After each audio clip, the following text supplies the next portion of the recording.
Final epizodu üçün çox məyus idim, oyunun gedişində də qol vurma haqqında düşünürdüm.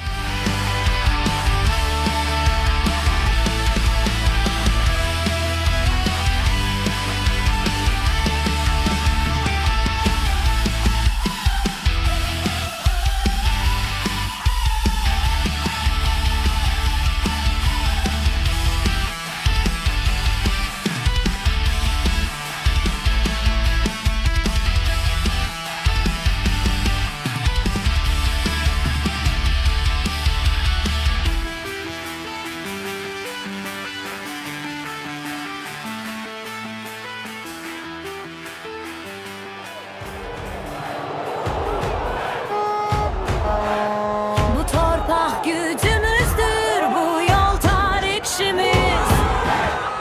Kara gecelerden doğdu galebemiz. Adım attım irəli, geri yolumuz yok. Bugün çox önəmli bir adım atdıq, amma hələ işimiz tam bitməyib. Rəqib haqqında o qədər danışmağa ehtiyac yoxdur, amma biz də ora xal və ya xallar qazanmaq üçün gedirik. Bəhlulun da bəxti gətirməyib ki, müdafiəçi olub. Bu gol elə idi ki, bugünə kimi olan xətalarını bağışlamaq olar.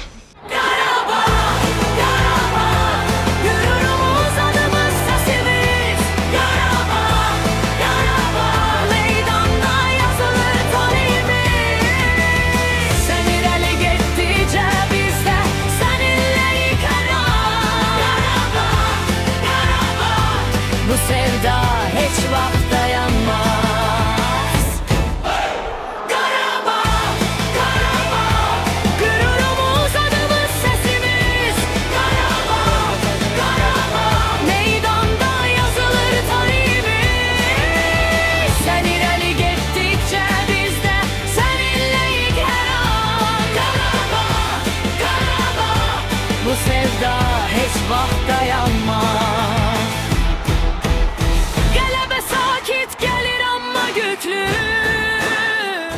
Əlavə şərhə ehtiyac yoxdur.